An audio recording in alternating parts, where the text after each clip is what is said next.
ಬೊಂಬಾಟ್ ಅಡುಗೆಗೆ ಸ್ವಾಗತ. Onion, capsicum, cabbage ಅಂತ ಬೇಜಾನ್ ಪಕೋಡಗಳು ತಿಂದಾಕ್ಬಿಟ್ಟಿದ್ದೀರ. ಆದರೆ ಈ ಬೊಂಬಾಟ್ ಅಡುಗೆಲಿ ಸೃಷ್ಟಿ ಮಾಡಿರೋ ಒಂದು ಚಿಕನ್ ಪಕೋಡನ ಖಂಡಿತವಾಗ್ಲೂ ಟ್ರೈ ಮಾಡಿ ನೋಡಬೇಕು.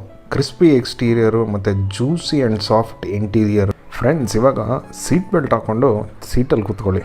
ಏನಕ್ಕೆ ಹಂಗೆ ಹೇಳಿದೆ ಅಂದರೆ ಆ ಥರ ಸೂಪರಾಗಿದೆ. ಸೀಟಿಂದ ಬಿದ್ದೋಗೋಕ್ಕೆ ಚಾನ್ಸಸ್ ಜಾಸ್ತಿ ಇದೆ.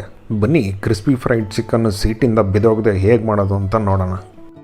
ಒಂದು ಮಿಕ್ಸಿಂಗ್ ಬೌಲಲ್ಲಿ ಅರ್ಧ kg ಥೈ ಬೋನ್ಲೆಸ್ ಚಿಕ್ಕದಾಗಿ ಪೀಸ್ ಮಾಡ್ಕೊಂಡು ಇಟ್ಕೊಂಡಿದ್ದೀನಿ.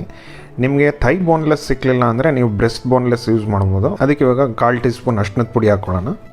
1.5 ಟೀ ಸ್ಪೂನಷ್ಟು ಕಾಶ್ಮೀರಿ ಚಿಲ್ಲಿ ಪೌಡ್ರ್ ಹಾಕ್ಕೊಳ್ಳೋಣ. ಇದು ಕಲರ್ಗೆ. ಅರ್ಧ ಇಲ್ಲ 3/4 ಟೀ ಸ್ಪೂನು ಅಚ್ಕಾರದ ಪುಡಿ ಹಾಕ್ಕೊಳ್ಳೋಣ. ಇದು ಖಾರಕ್ಕೆ ಅನುಕೂಲವಾಗಿ ಹಾಕ್ಕೊಳ್ಳಿ.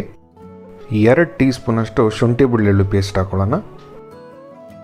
ಅರ್ಧ ಟೀ ಸ್ಪೂನಷ್ಟು ಧನಿಯದ ಪುಡಿ, 1/4 ಟೀ ಸ್ಪೂನು ಜೀರಿಗೆ ಪುಡಿ, ರುಚಿಗೆ ತಕ್ಕಷ್ಟು ಉಪ್ಪು, ಚಿಕ್ಕದಾದರೆ ಅರ್ಧ, ದೊಡ್ಡದಾದರೆ 1/4 ಭಾಗದ್ದು ಲಿಂಬೆಹಣ್ಣಿನ ರಸ ಹಾಕ್ಕೊಳ್ಳೋಣ.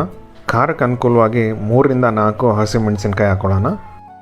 ಸಣ್ಣದಾಗಿ ಹೆಚ್ಚಿಟ್ಕೊಂಡಂಥ ಕೊತ್ತಂಬರಿ ಸೊಪ್ಪು, ಅದೇ ಥರ ಸಣ್ಣದಾಗಿ ಹೆಚ್ಚಿಟ್ಕೊಂಡಂಥ ಕರಿಬೇವಿನ ಸೊಪ್ಪು, ಅದೇ ಥರ ಸಣ್ಣದಾಗಿ ಹೆಚ್ಚಿಟ್ಕೊಂಡಂಥ ಗೋಡಂಬಿ. ಹೌದು, ಕರೆಕ್ಟಾಗಿ ಕೇಳಿಸ್ಕೊಂಡ್ರಿ. ಏನಪ್ಪ ಈ ತಲೆಕೆಟ್ಟು ನನ್ನ ಮಗ ಗೋಡಂಬಿ ಹಾಕ್ತಾನೆ ಅಂತ. ಬಾಯಲ್ಲಿ ಅದರದ್ದು ಕ್ರಿಸ್ಪಿ ಬೈಟ್ಸ್ ಬರಬೇಕಾದ್ರಂತೂ ಖಂಡಿತವಾಗ್ಲೂ ನಾನು ನೆನೆಸ್ಕೋಬೇಕು. ಇವಾಗ ಇವ್ರನ್ನೆಲ್ಲ ಚೆನ್ನಾಗಿ ಮಿಕ್ಸ್ ಮಾಡಿ ಒಂದು ಅರ್ಧ ಗಂಟೆ ಸೈಡಲ್ಲಿ ಎತ್ತಿಟ್ಬಿಡೋಣ. ಅರ್ಧ ಗಂಟೆ ಮೇಲೆ ಎತ್ತಿಡಂಗಿದ್ರೆ ಫ್ರಿಜ್ಜಲ್ಲಿ ಇಟ್ಕೊಳ್ಳಿ.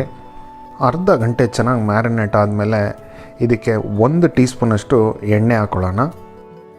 4 ಟೀ ಸ್ಪೂನಷ್ಟು ಕಡಲೆ ಹಿಟ್ಟು ಹಾಕ್ಕೊಳ್ಳೋಣ. 3 ಟೀ ಸ್ಪೂನಷ್ಟು ಕಾರ್ನ್ಫ್ಲವರ್. ನಾವು comes another secret ingredient, 1.5 tea ಸ್ಪೂನಷ್ಟು ಚಿರೋಟಿ ರವೆ ಹಾಕ್ಕೊಳ್ಳೋಣ. ಇದು ಸೂಪರ್ ಕ್ರಿಸ್ಪಿಯಾಗಿ ಮಾಡೋಕ್ಕೆ ಹೆಲ್ಪ್ ಮಾಡುತ್ತೆ. ತಿರ್ಗಾ ಇವ್ರನ್ನೆಲ್ಲ ಚೆನ್ನಾಗಿ ಮಿಕ್ಸ್ ಮಾಡ್ಕೊಳ್ಳೋಣ. ನೀವು ಅಬ್ಸರ್ವ್ ಮಾಡಿರ್ಬೋದು, ನಾನು ನೀರಿನ ಅಂಶ ಒಂದು ಚೂರು ಇದಕ್ಕೆ ತಾಗಿಸಿಲ್ಲ, ಲಿಂಬೆಹಣ್ಣಿನ ರಸ ಬಿಟ್ಟರೆ. ಸೊ ನೀವು ಅಷ್ಟೇ, ನಿಮ್ಮ ಪಕೋಡ ಕ್ರಿಸ್ಪಿಯಾಗಿ ಬರಬೇಕು ಅಂದರೆ ಒಂಚೂರು ನೀರು ತಾಕಿಸ್ಬೇಡಿ. ಇದೇ ಥರ ಗಟ್ಟಿಯಾಗಿ ಕಲಿಸ್ಕೊಳ್ಳಿ. ಇನ್ನೊಂದು ಕಡೆ ನಮ್ಮ ಎಣ್ಣೆ ರಾಯ ಬಿಸಿಯಾಗಿ ಕಾಯ್ತಾ ಇದ್ದಾನೆ. ಇದರಲ್ಲಿ ಒಂದೊಂದೇ ಪೀಸ್ನ ಈ ಥರ ಹಾಕ್ಕೊಳ್ಳೋಣ. ಇದರಲ್ಲಿ ಜ್ಞಾಪಕ ಇಟ್ಕೊಳ್ಳೋದೇನೆಂದರೆ, ಹಾಕಬೇಕಾದ್ರೆ ಸ್ವಲ್ಪ ಹೈ ಫ್ಲೇಮಲ್ಲಿ ಇಟ್ಕೊಳ್ಳೋಣ.